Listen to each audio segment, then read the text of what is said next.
नमस्कार दोस्तों, आप सभी का स्वागत है। एनटीए ने एक पब्लिक नोटिस रिलीज की related to refund of application fee, refund of duplicate application fee. तो ये क्या पूरा अपडेट है, इसके बारे में समझते हैं। देख सकते हो India.com ने भी ये कवर किया है। Refund of duplicate fee can be claim after May session. तो देखो यहाँ पे एनटीए एक पब्लिक नोटिस रिलीज किया 26 मार्च को, जिसमें उन्होंने बताया कि कोई भी कैंडिडेट्स अगर एक फॉर्म के लिए, एक एप्लीकेशन फॉर्म के लिए 2 बार फीस पेड कर दिया या फिर करेक्शन के लिए 1 से अधिक बार फीस पेड कर दिया है तो उसका एप्लीकेशन फी रिफंड होगा। रिफंड क्या होगा, पूरा अपडेट क्या है, इसके बारे में बात करेंगे। क्या करना है आपको, इसके बारे में भी आपको बताने वाला हूँ।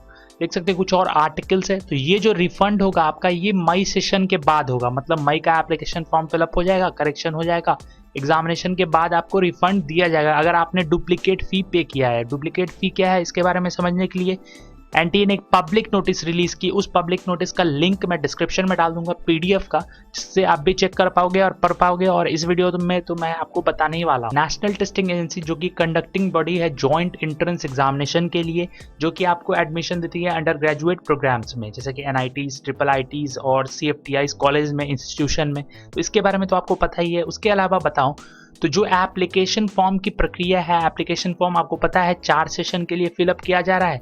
तो कैंडिडेट चाहे तो एक सेशन के लिए एक बार में फिलअप करे या चारों सेशन का एक बार ही फिलअप कर दे। तो आपका तो फरवरी और मार्च का एग्जामिनेशन कंप्लीट हो चुका है, उसके फॉर्म भी फिलअप हो चुके हैं। अप्रैल और मई के लिए फॉर्म फिलअप किया जा रहा है। तो बात करें जो ये फॉर्म फिलअप की प्रक्रिया, ये 16 दिसंबर से 23 जनवरी तक शुरू की गई थी। आपका जो फरवरी सेशन है उसके लिए, फिर मार्च अप्रैल, तो ये सभी चीजें तो हो गई। उसके अलावा करेक्शन के लिए भी आपको फीस पेड करना होता है। तो करेक्शन पीरियड की बात की जाए, जो आपका फरवरी सेशन था उसमें 27 जनवरी से 30 जनवरी के लिए करेक्शन पोर्टल ओपन किया गया था। तो करेक्शन के लिए भी फी पे करना होता है। देन एप्लीकेशन पीरियड फिर से ओपन किया गया मार्च सेशन के लिए। देख सकते हो आप 2 मार्च से 6 मार्च तक आप मार्च सेशन का फॉर्म फिलअप किए हो। देन उसके बाद फी पेमेंट भी किए हो, 6 मार्च तक फी पेमेंट करना था। देन उसके बाद करेक्शन के लिए करेक्शन का भी मौका दिया जा रहा था। जो भी कैंडिडेट्स पहले से रजिस्टर कर चुके थे या फिर फ्रेश कैंडिडेट्स, तो उन्होंने भी रजिस्ट्रेशन या फिर करेक्शन किया होगा, तो उसके लिए उन्होंने कुछ फीस पेड किया होगा। तो रिफंड ऑफ एप्लीकेशन फी की बात करें तो यहाँ पे मेन मुद्दा आता है कि आपका जो फीस है वो फीस जो है वो रिफंड किया जाएगा, डुप्लीकेट फीस। यहाँ पे देख सकते हो, in the above regard it is inform that refund of duplicate fee if any to the concerned candidate wherever applicable will be initiated only after the reconciliation of fee data of all candidates as received from the concerned bank payment gateway integrators with the fee data captured in NIC fee master।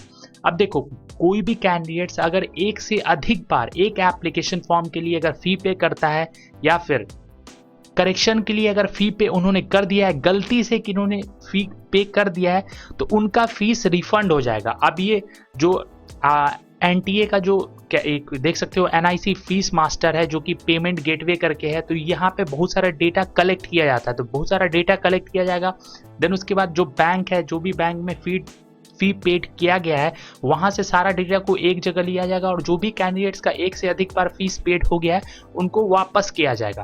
तो ये कब होगा, तो ये सबसे पहले data collect किया जाएगा। देन उसके बाद जब आपका मई सेशन का जो एप्लीकेशन फॉर्म है वो क्लोज हो जाएगा और करेक्शन पीरियड क्लोज हो जाएगा, उसके बाद ये प्रक्रिया अपनाई जाएगी।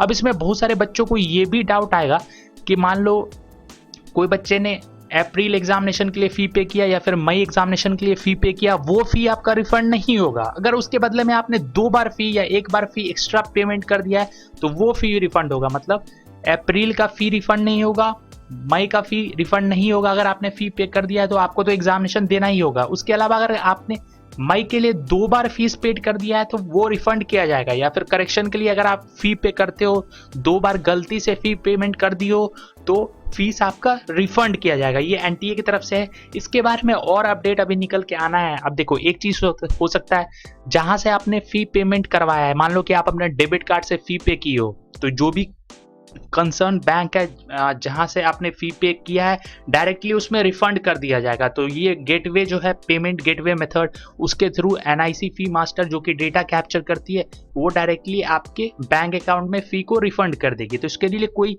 अलग से प्रोसेस करने की जरूरत नहीं है। मुझे जितना पता है मैं आपको बता रहा हूं, और मैंने आपको एक बात क्लियर कर दिया, आपका अप्रैल का फी और मई का फी रिफंड नहीं होगा। एक बार आपने फ़ी पे कर दिया तो आपको एग्जामिनेशन देना ही है, और आपने अगर एक्स्ट्रा फ़ी पे कर दिया, इसके अलावा एक्स्ट्रा फ़ी पे कर दिया है, तो वो आपका रिफंड किया जाएगा। तो ये एनटीए की तरफ से एक पब्लिक नोटिस थी। उम्मीद है आपको समझ में आ गया होगा। फिर भी कोई डाउट हो तो कमेंट करना। उसके अलावा बता दूं, आपको अगर कोई भी क्वेरी है तो आप इस नंबर पे कॉल कर सकते हो, ईमेल आईडी लिख सकते हो। देन उसके बाद थर्ड सेशन और फोर्थ सेशन के लिए joint entrance examination JEE main के लिए बीटेक पेपर के लिए रजिस्ट्रेशन ओपन है, तो आप अभी भी फॉर्म फिलअप कर सकते हो अप्रैल एग्जामिनेशन के लिए। देख सकते हो जेईई मेन अप्रैल 2021 रजिस्ट्रेशन बिगिंस। तो एप्लीकेशन फॉर्म का पोर्टल ओपन कर दिया गया, आप फॉर्म फिलअप कर सकते हो। उसके अलावा मैं आपको एप्लीकेशन फॉर्म की डेट बता दूं, 25 मार्च से ये ओपन किया गया है और 4 अप्रैल तक फॉर्म फिलअप कर पाओगे। लास्ट डेट है फी पेमेंट का 5 अप्रैल, और एग्जामिनेशन का जो डेट है वो 27 अप्रैल से 30 अप्रैल के बीच में है। आप मई का भी एप्लीकेशन फॉर्म अभी फिलअप कर सकते हो। So that's it for today's video. आप हमारे टेलीग्राम चैनल पे जाके ज्वाइन कर सकते हो। वीडियोस की अपडेट के लिए लिंक डिस्क्रिप्शन में है, या फिर टेलीग्राम ऐप में सर्च मारो @पल्लव आंसू फिल्म्स। चैनल के सपोर्ट के लिए चैनल को सब्सक्राइब कर दो, बेल आइकन के बटन को प्रेस कर दो, इस वीडियो को लाइक कर देना, शेयर कर देना। So thank you for watching. Thank you.